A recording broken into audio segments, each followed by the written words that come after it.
The rain fell softly that afternoon, painting silvery rivers on the windows of Lila's house.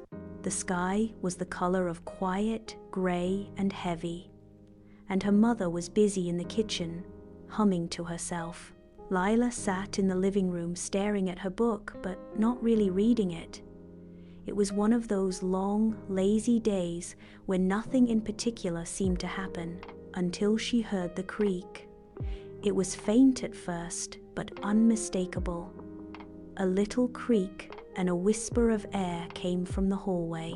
Lila perked up, set down her book, and tiptoed toward the sound. The door to the attic, which was usually closed and sometimes even locked, now hung open by just an inch. Lila's heart thumped with curiosity. Nobody went up there anymore, not since Grandma left. But the rain, the quiet house, and the open attic door all seemed to beckon her now. She pulled it open wider, and a cool draft kissed her cheeks. Just a peek, she told herself. Just for a minute. The stairs groaned under her feet as she climbed up, one careful step at a time. The attic was dim and smelled faintly of lavender and old books. Dust motes danced in the pale light, slanting through a round window. All around her were boxes tied up with string, trunks stacked like treasure chests, and furniture draped in white sheets. At the far end of the room, something caught her eye, a long coat hanging on a wooden peg, alone, as if waiting for someone. It was a deep emerald green, with golden embroidery at the cuffs. A tiny shimmer of something glimmered along the seams, like hidden starlight. Lila reached out and ran her fingers over the fabric. That was when she noticed the pocket. It wasn't on the outside like normal pockets. This one was hidden on the inside, stitched into the lining, its flap closed with a delicate button. She slipped her hand inside, and her fingers brushed against something soft and warm, like fine sand but glowing faintly. It was a small velvet pouch tied with a golden thread. A little note was tucked inside the pocket too, folded into a perfect square. In a spidery, elegant script, it read, "One wish each night, use it wisely." Lila's eyes widened. Her heart began to race. She untied the pouch and peeked inside. Shimmering dust, pale and iridescent, seemed to sparkle with its own light. Magic dust. Wishes. That night, long after her mother kissed her forehead and turned off the light, Lila lay in bed, clutching the pouch in her hands. The room was quiet, except for the sound of rain still pattering on the roof. She thought about what the note said. One wish each night, use it wisely. Her mind raced with possibilities. Should she wish for a mountain of candy? A pile of gold? To fly? But, as she glanced toward her window, she saw the big oak tree outside swaying in the wind, its branches black against the cloudy sky, and she remembered how lonely she sometimes felt, especially on rainy days when no one came to play. "I wish," she whispered into the pouch, her voice barely a breath, "for a friend, someone magical, someone who can come here every night to talk to me." The dust inside shimmered and stirred. For a moment, it glowed so brightly she had to close her eyes. When she opened them again, everything seemed normal. Had it worked? She set the pouch back in her nightstand and rolled over, feeling just a little foolish. But then a sound, soft and cheerful, like the tinkling of bells. "Hello?" Lila sat bolt upright. At the foot of her bed stood a creature no bigger than a rabbit, but shaped like a little fox, with fur the color of moonlight and eyes like tiny stars. A golden collar gleamed around its neck, "What are you?" Lila stammered. The fox tilted its head and smiled. Yes, smiled with a mischievous twinkle in its eyes.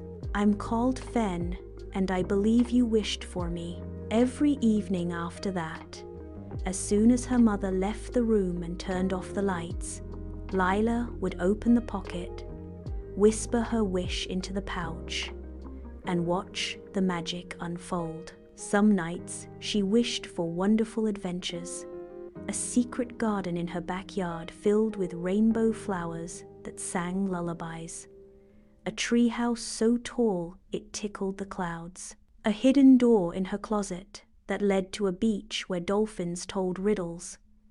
Other nights she wished for little joys, a mountain of marshmallows, a necklace made of shooting stars, a kite that could carry her all the way to the moon and back.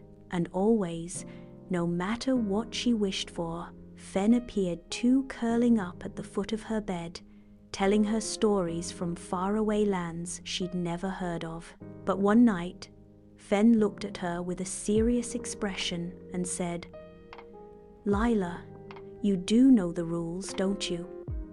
"What rules?" she asked. Fen flicked his tail. "One wish each night. Use it wisely. And remember, not all wishes can be undone." For many nights, everything was perfect. But soon, Lila began to get greedy. She started wishing for bigger, grander things: a castle made of diamonds in her backyard, a pet dragon the size of a house, a golden crown that made everyone bow to her. The more she wished, the less magical it all began to feel. The garden flowers stopped singing. The moonlight kite wouldn't fly anymore. The dolphins forgot their riddles. Then, one night, she decided to make the biggest wish of all. "I wish," she whispered, "that everything I touch turns into gold." The dust shimmered, glowed, and she felt a strange heat in her fingers. At first, it was incredible. Her bedsheets turned to gold, her pajamas gold, her dollhouse gold. Even her toothbrush sparkled like treasure. But soon she realized the cat she tried to pet froze and became gold. The sandwich she tried to eat turned to hard metal, the door handle golden and stuck. Fen appeared, looking sad. "You forgot," he said softly. "Not all wishes can be undone." Lila stared around her at the cold, golden world she had created. Tears welled up in her eyes. "What do I do?" she cried. Fen hopped up on her shoulder and nuzzled her cheek. "There's still one wish left tonight," he whispered. "But only one." Lila closed her eyes. She thought about all the magical nights, all the quiet joy she'd felt. She thought about her mother downstairs baking cookies. She thought about the sound of rain on the roof and the smell of lavender in the attic. And then she whispered, "I wish for everything to go back to the way it was." The dust flared brighter than ever before, and when she opened her eyes, she was lying in her soft bed in her cozy room. The oak tree swayed gently outside. The stars blinked quietly above. Everything was just as it should be. Fen sat at the foot of her bed, smiling. "That," he said, "was a very wise wish." Lila still kept the coat in the attic, and the pouch of dust stayed safely tucked in its pocket. But after that night, she only used it sparingly when her heart truly knew what it wanted. And sometimes she didn't even wish at all. She just sat with Fen, telling stories and watching the stars twinkle. Because sometimes, she learned, the best kind of magic was already there in the quiet, in the small moments, in the people and places she loved. And she never forgot the note's words. "One wish each night, use it wisely."